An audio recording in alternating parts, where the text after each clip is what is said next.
They said revenge has no timeline, but in the streets, silence is louder than any threat. And when the silence breaks, it echoes. Ever since the tragic death of King Von, the rap world has been split between pain and paranoia. Chicago's O Block lost one of its brightest voices, and the man closest to him, Lil Durk, lost more than a friend. He lost a brother, a partner, a reflection of himself. In the months that followed, Durk's life changed. His lyrics grew darker, his tone more serious. Every post, every song, every feature, fans read between the lines, searching for clues. Was it grief?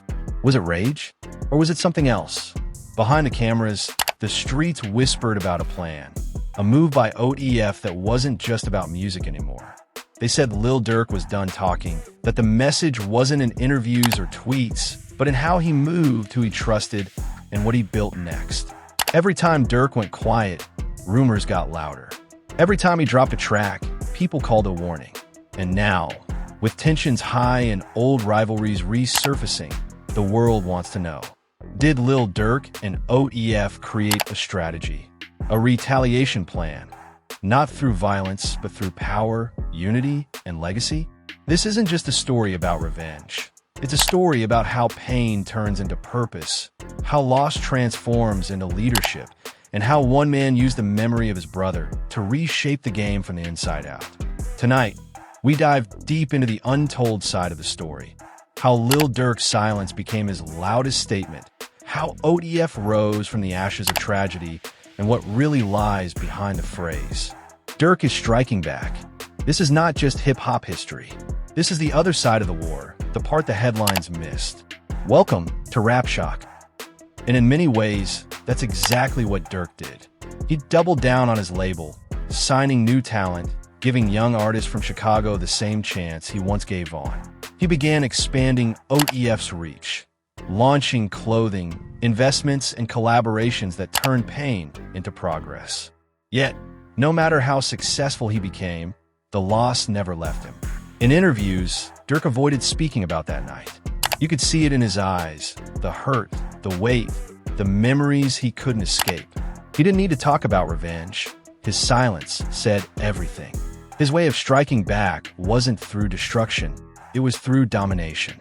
Every chart topper, every sold-out show, every award was another victory in the name of King Von. Every verse that carried Von's name was another message to the world. You can take my brother, but you can't erase what we built. In the streets, that's the truest form of retaliation, to outlast your enemies. And as the months turned into years, Lil Durk began doing exactly that.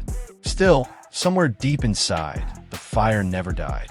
The pain was still there, burning quietly, shaping his every move. Fans noticed that his music wasn't just evolving, it was transforming. He was no longer the same Lil Durk from O Block. He had become something else entirely, a leader, a survivor, and the voice of everyone who had lost someone they loved to the cycle of violence that he himself had once escaped. What came next would prove that the retaliation plan wasn't about revenge at all. It was about redemption. After King Von's death, everything around Lil Durk changed. The laughter in the studio was gone. The energy that once filled his sessions had turned heavy, silent, and raw. For weeks, Durk barely posted, barely appeared in public. But behind the quiet was something building. Not anger, not chaos, but focus. On a cold November night in 2020, the unthinkable happened. King Von was shot and killed outside a club in Atlanta after a brief altercation that turned deadly. The world woke up to shock, disbelief, and grief. For fans, it was another tragedy in hip-hop. For Lil Durk, it was something deeper. It was losing a brother. The days that followed were filled with silence. Durk didn't speak publicly at first. The internet filled the gap with rumors, speculation, and theories. Some claimed retaliation was already underway. Others said Durk was retreating, broken, and heartbroken.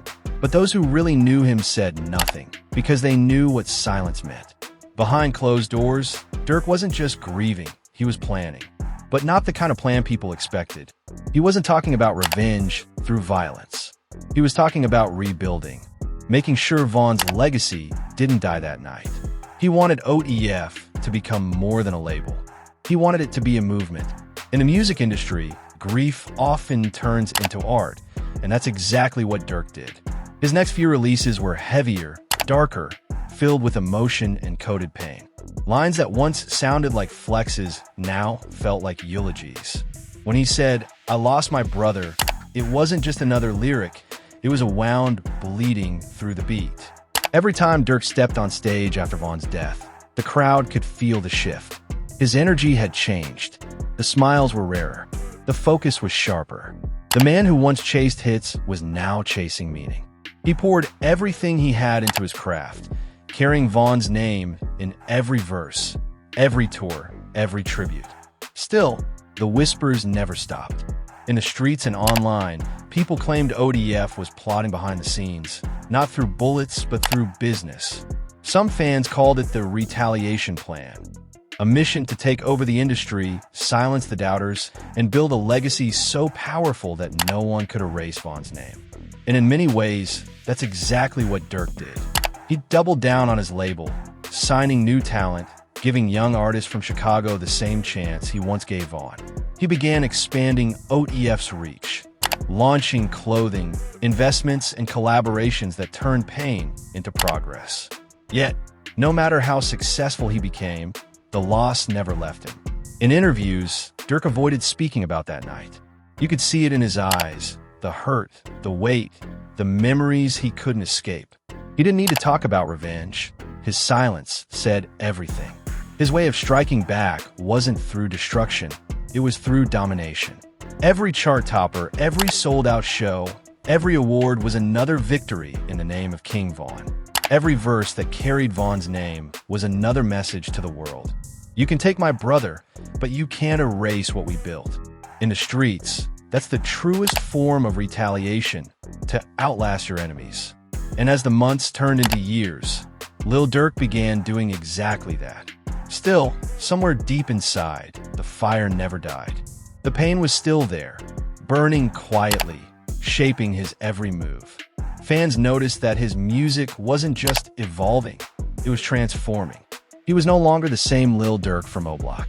He had become something else entirely, a leader, a survivor, and the voice of everyone who had lost someone they loved to the cycle of violence that he himself had once escaped. What came next would prove that the Retaliation Plan wasn't about revenge at all. It was about redemption. After King Von's death, everything around Lil Durk changed. The laughter in the studio was gone. The energy that once filled his sessions had turned heavy, silent, and raw. For weeks, Durk barely posted, barely appeared in public. But behind the quiet was something building. Not anger, not chaos, but focus. People expected him to fold under the pressure, to lash out, to crumble under the weight of grief. But Durk did the opposite. He turned inward, reflecting on everything he had survived. The losses, the betrayals, the nights when he thought it was over. He'd already lost so much, friends, family, and now, a brother who had just begun to live his dream. So instead of self-destruction, Durk chose reconstruction. He started with the foundation, OTF. What had once been a small label born out of friendship now became a mission. Durk began treating it like an empire, a movement built on loyalty and legacy. Every member knew what was at stake. This wasn't just music anymore. It was survival through creation. Durk gathered the team and made one thing clear. OTF wasn't going anywhere. Von's death wasn't the end. It was the turning point. They would keep pushing, keep creating, and keep representing the people who never got their chance to tell their stories. Soon, new artists began to emerge under the OTF umbrella. Durk opened doors for them the same way he once opened them for Von. It wasn't about replacing anyone. It was about continuing the vision. He wanted OTF to be a family that lasted beyond tragedy. As the label grew, so did Durk's influence. He started collaborating with some of the biggest names in music, Drake, Lil Baby, and countless others. Each collaboration was more than just a hit. It was a statement. It said, "I'm still here. I'm still standing." Fans began calling this Durk's Retaliation era, not because he was fighting anyone, but because he was proving everyone wrong. Every song that hit the charts, every show that sold out, every headline that called him one of the biggest rappers in the world. That was his version of striking back. It wasn't violence. It was vision. It wasn't revenge. It was resilience. In his music, you could hear the duality, the pain of loss mixed with the pride of survival. Songs like The Voice and 7220 captured that perfectly. Durk wasn't running from his past. He was talking to it directly. He rapped about loyalty, betrayal, and the thin line between success and destruction. He reminded people that even though he came from the trenches, he wasn't trapped there anymore. But make no mistake, the pain never left. Every now and then, you could catch it in his interviews. When someone mentioned Von's name, there was always that brief pause, that flicker in his eyes that said everything words couldn't. For Durk, the loss wasn't something to move on from. It was something to move with. Behind the scenes, Durk's business acumen grew sharper.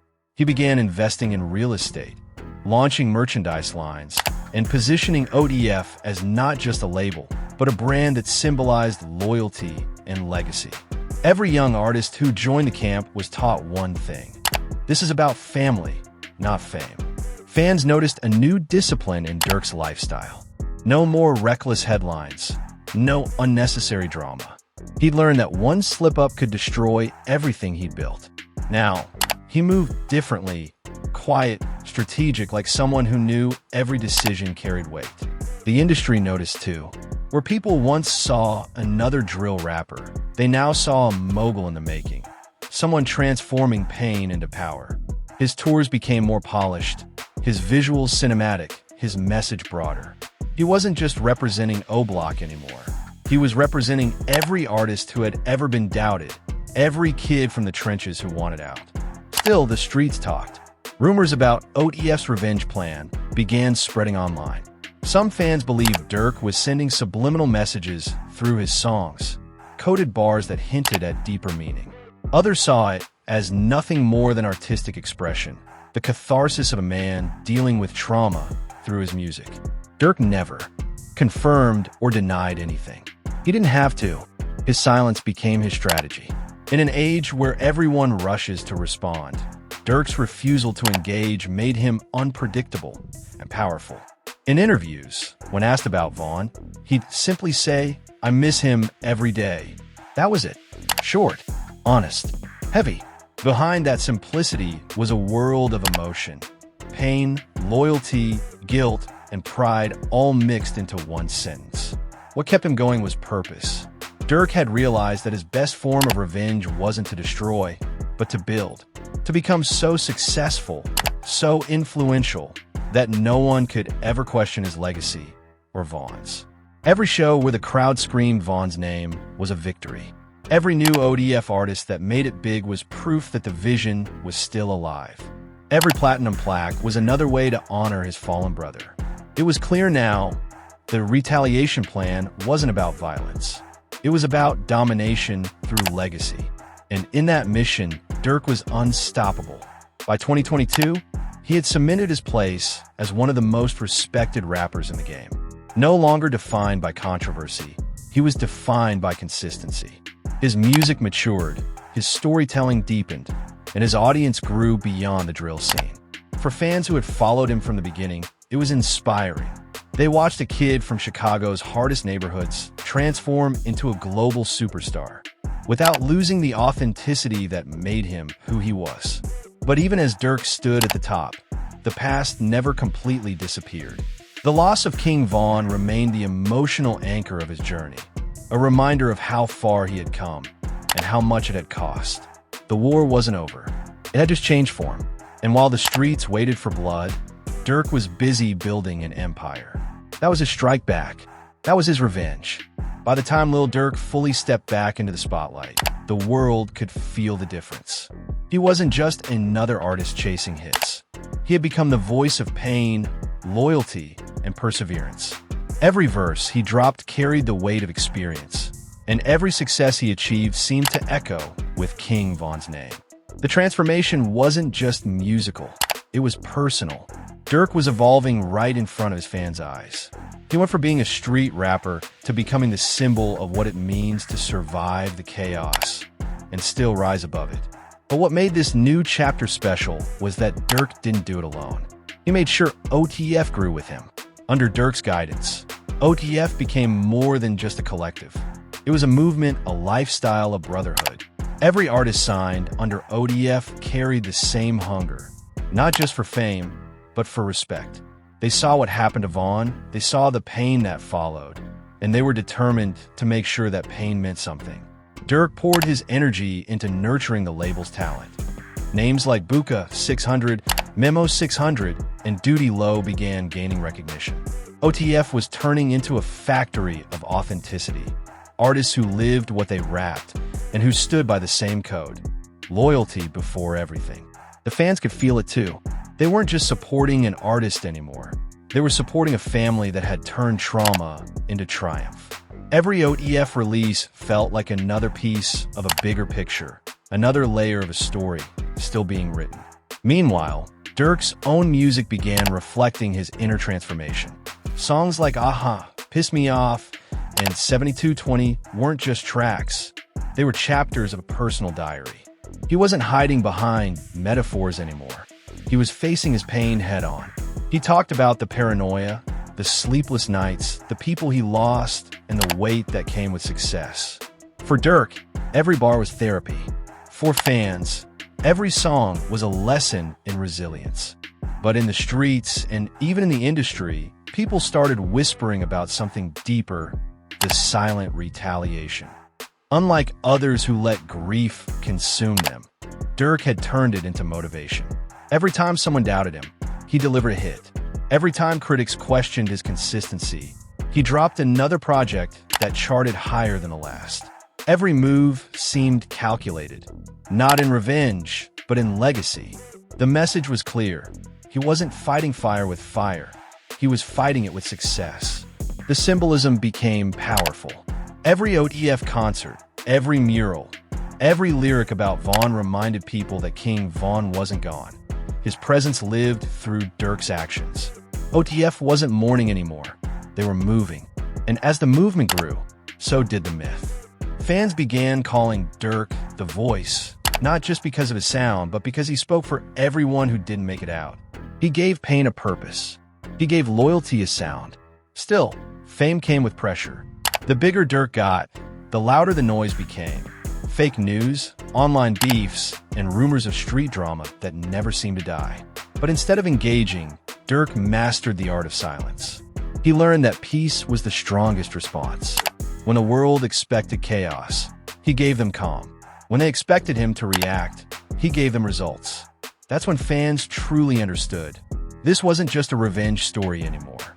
It was an evolution story. Durk wasn't trying to destroy anyone. He was trying to build something that would outlive everyone. One of his most powerful messages came during interviews and social media posts where he emphasized family, faith, and focus. He often reminded fans, stay out the streets, chase your dreams. It wasn't just advice, it was confession. He was speaking from the scars he carried. Behind the fame, Durk was still a man haunted by loss. The weight of Vaughn's absence followed him everywhere, from private flights to sold-out arenas. He had money, he had fame, but grief doesn't respect success. Every night before shows, there were moments where Durk would stand backstage, close his eyes, and whisper Vaughn's name.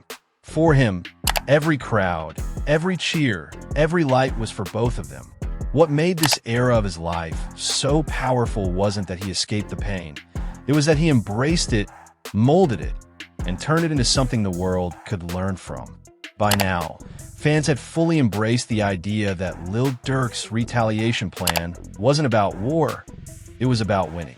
He had built a legacy out of loyalty. He had turned loss into leadership. He had transformed the idea of revenge into something positive, growth. OTF wasn't just surviving, it was thriving. The label's shows sold out. Their merch sold globally. Their influence reached far beyond Chicago. Even people who didn't know the full story could feel the energy, a brotherhood reborn from pain. At this point, Durk had become a symbol, not just of success, but of strength. For every young artist who came from the same kind of background, Durk was proof that you could make it out without losing yourself. You could rise, you could change, and you could still honor the ones who didn't make it with you. And yet, even at his peak, Durk knew one thing: success was never the end goal. It was just part of the mission. There was still more to build, more to prove, and more to protect. Because when you come from where Durk came from, survival isn't enough. You want your legacy to outlive your name. And that's exactly what Durk was creating: a legacy strong enough to carry both his name and King Von's into the future. But as OTF's empire grew, the outside world began paying closer attention. The media started twisting narratives. Old enemies began resurfacing. And while Durk had learned to stay silent, even silence has limits. The next chapter would test everything: his focus, his patience, and his faith. Because when you're on top, not everyone wants to see you stay there. As Lil Durk's fame skyrocketed, so did the noise around him. Every post, every lyric, every move he made was analyzed, debated, and twisted by the internet.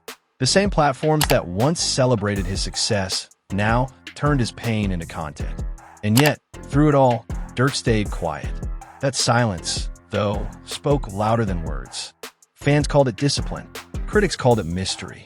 But those who really understood, Durk knew the truth. Silence was his armor.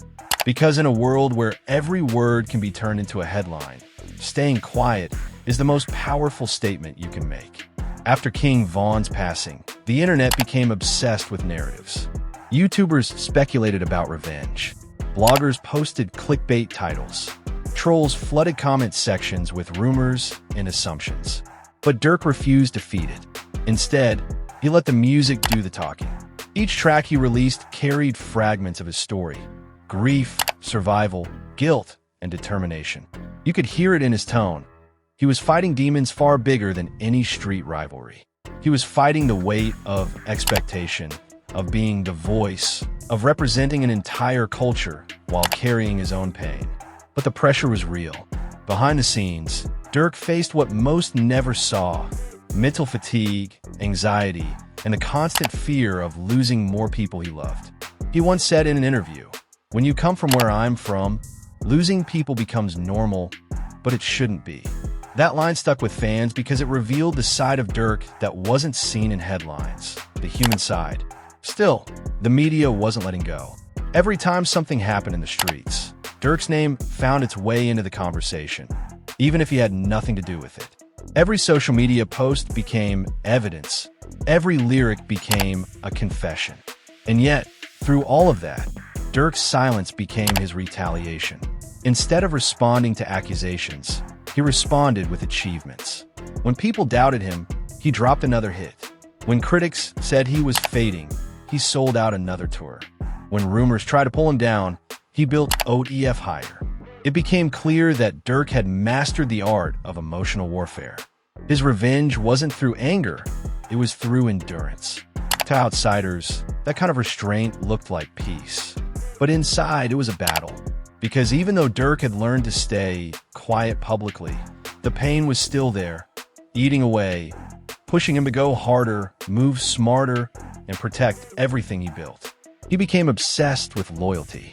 Every friendship, every feature, every alliance, Durk evaluated carefully. He'd seen too many betrayals, too many friends turn into headlines. So he learned to keep his circle small, his moves secret, and his emotions guarded. To him, silence wasn't weakness. It was control. Still, it came at a cost. When you bottle everything up, it builds pressure. Durk began channeling that pressure through his art, but it also made him distant. Fans noticed that his interviews became shorter, his expressions colder. It wasn't arrogance, it was exhaustion.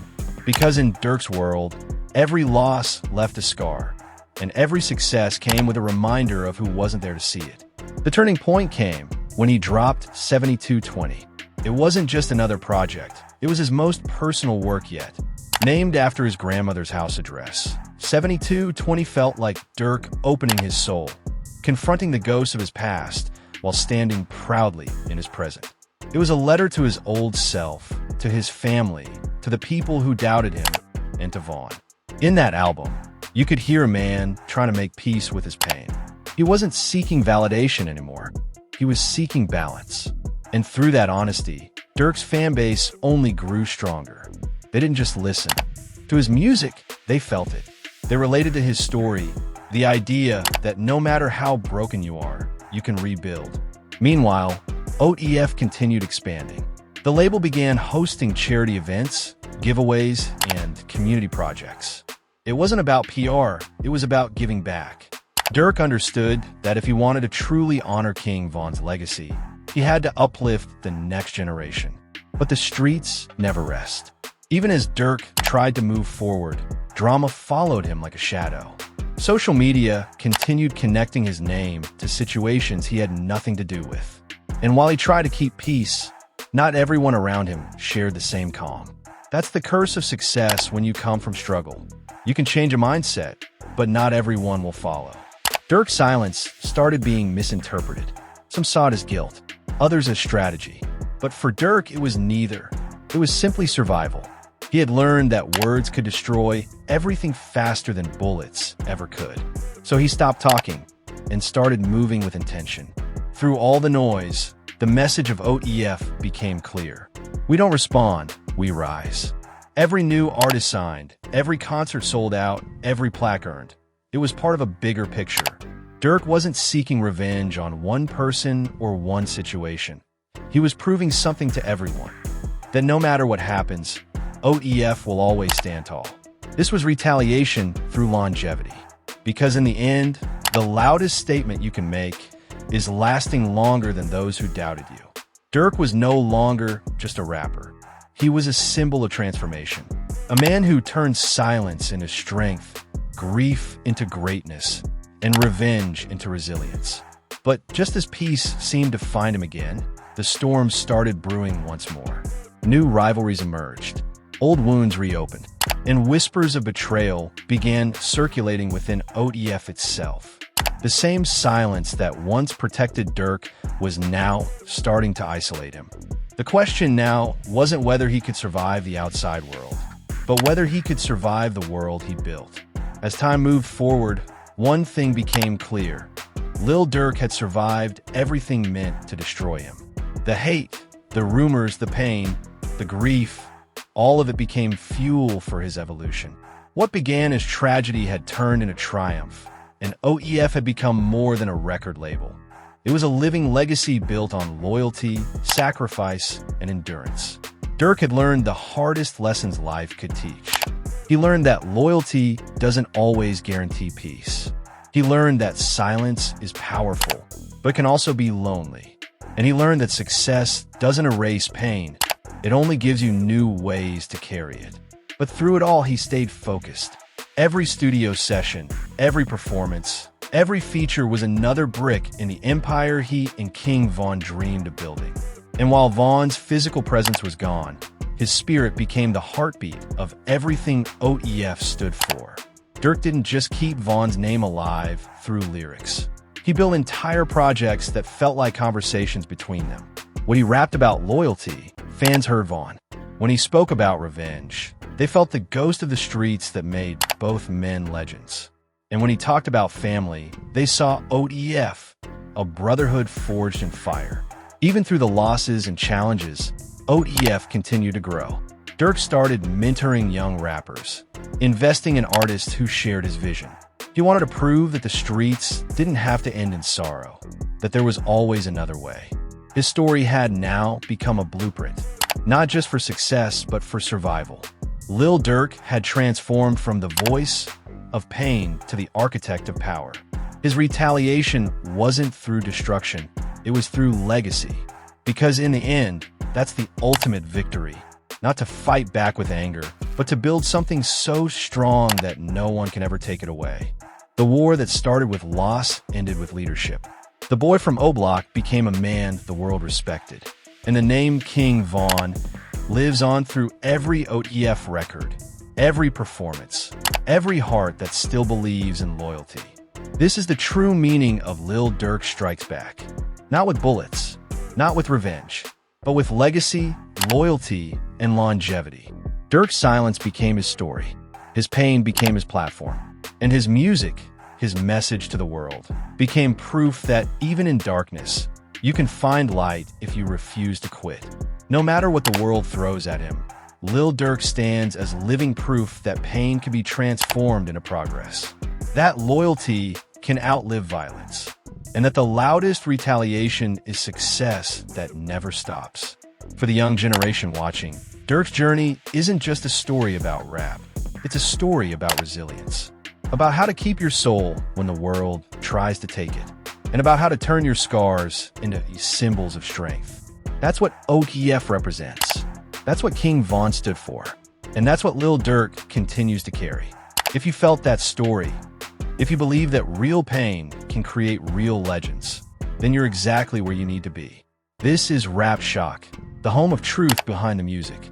Here, we don't just talk about artists. We uncover their journeys.